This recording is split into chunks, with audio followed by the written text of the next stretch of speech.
¿Cómo nació la psicología americana? El nacimiento de la psicología en Estados Unidos no fue una casualidad, fue una búsqueda por entender cómo funciona la mente en la vida real, una ciencia que dejaba la filosofía para entrar en la experiencia humana. En Estados Unidos, la psicología tuvo un desarrollo clave con varios autores fundamentales. El primero es William James, considerado el padre de la psicología americana, representante del funcionalismo. El segundo autor es Stanley Hall, principal institucionalizador de la psicología americana. Fue un gran pionero. No dejó el mismo tipo de huella que James, pero tuvo un papel predeterminado en la institucionalización de la psicología en la década de los 80. El tercer autor es James Baldwin. Este fue discípulo de Wundt y con su ejemplo creó distintos laboratorios experimentales para el estudio de la psicología. El cuarto autor fue James Cattell. Este fue uno de los psicólogos más importantes de su generación. John Watson planteó que la psicología debía estudiar la conducta observable. Y por otro lado, Skinner fue un gran exponente del condicionamiento operante dentro del conductismo. En Estados Unidos surgieron varias corrientes, las más influyentes, como por ejemplo el funcionalismo, por William James. Este buscaba entender cómo la mente ayuda a las personas a adaptarse en su entorno. Por otro lado tenemos el conductismo, por Watson y Skinner, en donde defendían que la psicología debía ser objetiva y a la vez científica, estudiando solo la conducta medible y cómo ésta se forma a través del aprendizaje. Stanley Hall fue el principal impulsor de la psicología genética y evolutiva en Estados Unidos. Hall aplicó las ideas de Darwin y de la biología evolutiva al estudio del desarrollo humano. Baldwin fundó la llamada psicología evolutiva o del desarrollo en Estados Unidos, pero desde un enfoque más teórico y sistemático que el de Hall, planteando que el ambiente no es estático, sino que se desarrolla por etapas a lo largo de la vida. Este desarrollo resulta de la interacción entre herencia y experiencia. Con Cattell, la psicología diferencial dentro de la psicología americana fue uno de los primeros en aplicar métodos experimentales al estudio de las diferencias individuales. La idea que planteó introdujo los test mentales. Él fue el primero en usar este término en 1890. Planteó que la psicología debía orientarse a la medición objetiva de las capacidades cognitivas, perceptivas y motoras de cada una de las personas. Cada uno aportó una pieza distinta del rompecabezas y juntos demostraron que la psicología podía usarse tanto en la escuela como en la clínica. La psicología americana cambió la pregunta clave, ¿de qué está hecha la mente a para qué sirve la vida? Este giro lo abren James, Dewey y Engel entre 1890 y 1907.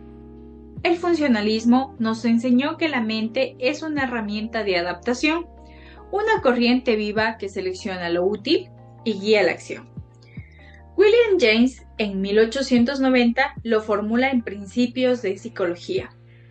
John Dewey, 1896, integra mente y conducta en el arco reflejo, y J. R. Engel en 1907 define la psicología del cómo y por qué de la conducta. Todo orientado a ajuste al ambiente y supervivencia. Luego, John B. Watson, el 24 de febrero de 1913, presentó su manifiesto conductista en Columbia. La psicología tal como la ve un conductista. Método experimental, predicción y control de la conducta. El conductismo eliminó lo invisible. Leitner Whitmer, en 1896, abre la primera clínica psicológica en la Universidad de Pensilvania. En 1907, funda The Psychological Clinic y acuña el término psicología clínica. Para 1914 ya habían unas 20 clínicas universitarias en Norteamérica, psicología al servicio de problemas reales. Stanley Joule impulsa la infraestructura, primer laboratorio estadounidense. Johns Hopkins, 1883, primera revista, American Journal of Psychology, 1887, fundación de la APA, 1892, y el Movimiento para el Estudio del Niño, 1891. Así se consolida la psicología genética, funcional y dinámica. James McKean Cattell profesionaliza la medición. Liderazgo en Colombia, 1891 a 1917. Difusión de la Mental Test y cofundación de Psychology Review en 1894 y Psychology Bulletin en 1904, junto a James Mark Blondin, quien en la década de 1890 subraya el pensamiento adaptativo, imitación y ensayo-error. Ideas prácticas diseñadas para transformar la vida cotidiana. Educación y salud. Selección, evaluación, intervención. La psicología americana salió del laboratorio para resolver. Bueno, ahora es importante hablar sobre lo que son los enfoques dentro de la parte de la psicología. Cuando hablamos de la herencia americana, el pragmatismo, el funcionalismo y sobre todo este rigor experimental, nos remontamos a la primera parte, que es cómo inicia la psicología americana. Para ello tomamos lo que es la parte del pragmatismo. Aquí es importante también destacar cómo la clínica y la salud fueron avanzando desde una práctica basada en la evidencia. Se utilizó mucho lo que es esta medicina basada en evidencia, la ciencia como implementación y sobre todo una forma de funcionalidad distinta. A nivel de psicoterapia también otro enfoque importante es la ACT, ¿no? Es esta terapia de aceptación y compromiso, y también el tipo de terapia breve centrada en soluciones, lo cual permitió de alguna manera hacer diferentes tipos de anclajes a nivel terapéutico, sobre todo en la toma de decisiones y también en la gestión de lo que utilizamos actualmente como lo que es poder comprender más a los pacientes. Ahora, hay algo muy importante también que se tiene que destacar de este enfoque, que es el enfoque del funcionalismo.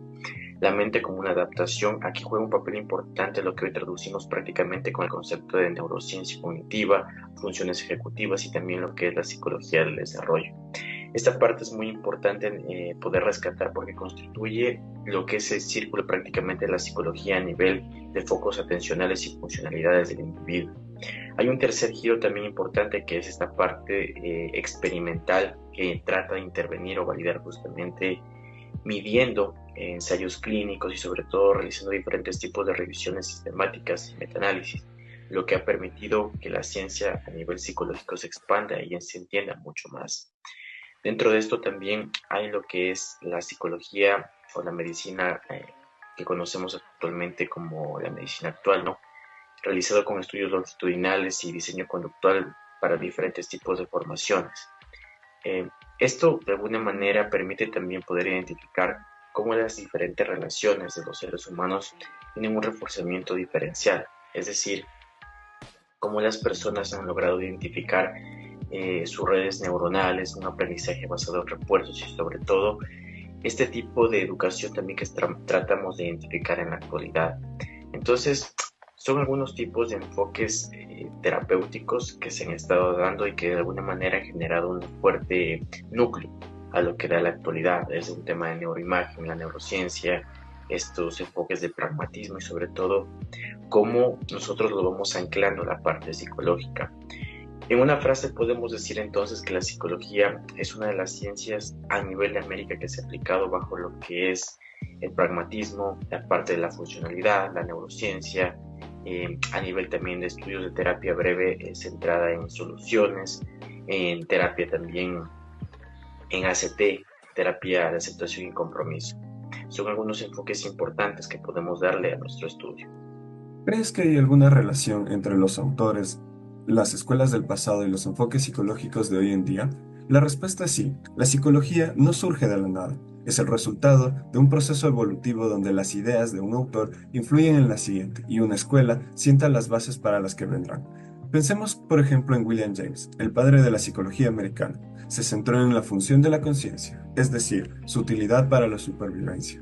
Esta idea de que la mente es una herramienta para la adaptación es un tema recurrente y central. James no solo veía la mente como algo pasivo, sino como una corriente recurrente y central. James no solo veía a la mente ligada a nuestro cuerpo, sino también a nuestro entorno. Esta visión de la mente en acción es un pilar fundamental del funcionalismo. Ahora, ¿cómo se conecta esto con otros autores? Por ejemplo, Baldwin, aunque discípulo de Wundt, adoptó el punto de vista funcionalista de James. Para él, el pensamiento también tenía una función adaptativa, la resolución de problemas. Esta idea de que los procesos mentales tienen un propósito práctico y evolutivo se hereda directamente al funcionalismo de James. El enfoque evolutivo de Baldwin, con sus estadios del desarrollo, también se relaciona con la idea de que la mente evoluciona para adaptarse. Si pasamos a Stanley Hall, encontramos otro vínculo crucial. Hall estudió la experiencia consciente e inconsciente y se interesó en la vida en su totalidad, tanto en los humanos como en los animales, tanto en lo normal como en lo patológico. Su visión era funcional y dinámica a la vez. Además, introdujo el psicoanálisis en Estados Unidos y ayudó a crear un puente entre las ideas americanas y el enfoque psicodinámico europeo, que también se ocupa de la función y la motivación. Ahora, nuestra pregunta es, ¿cómo se relaciona esto con todos los enfoques actuales? Pues bien, el funcionalismo de James, que se preguntaba ¿para qué sirve la mente?, es el principal antecesor directo de la psicología evolucionista y de la psicología cognitiva. La psicología evolucionista ve la mente como un conjunto de adaptaciones que evolucionaron para resolver problemas ancestrales. Esto es un eco directo del funcionalismo. Por el otro lado, la psicología cognitiva, al estudiar procesos como la resolución del problema y la memoria, también se enfoca en la función de la mente, no solo en su estructura. En otra parte, en el ámbito clínico, la visión de James sobre las emociones y su conexión con los cambios corporales es un precursor de los enfoques que se centran en la regulación emocional y la conexión mente-cuerpo. La visión de Baldwin sobre el funcionamiento o sobre el desarrollo es fundamental para la psicología del desarrollo. Los enfoques que tratan los problemas psicológicos según la etapa de la vida. En resumen, estos autores que hemos mencionado no solo sentaron las bases para sus propias escuelas, sino que también plantaron las semillas de las que brotan las escuelas y enfoques que usamos hoy en día. Tal vez sin el funcionalismo de James, probablemente no obtendríamos la psicología cognitiva o la evolucionista. El pasado no solo influyó en el presente, sino que lo hizo posible. ¿Cómo se relaciona esto con la psicología clínica? El mensaje es claro. La ciencia no puede quedarse en los libros. Debe tocar vidas, sanar heridas, transformar realidades. Así lo demostró Gitmer en 1896, cuando abrió la primera clínica, Sais y Anguera 2013. James, en 1890, ya había dicho que la mente debía estudiar sin acción. Watson, 1913, insistió en que la conducta observable debía guiar el análisis. Hoy, estas bases teóricas siguen siendo la brújula que nos permite describir y analizar casos clínicos en la práctica actual. La psicología clínica no solo es teoría, es acción, ayuda y transformación. Like y comparte. Aprendamos juntos.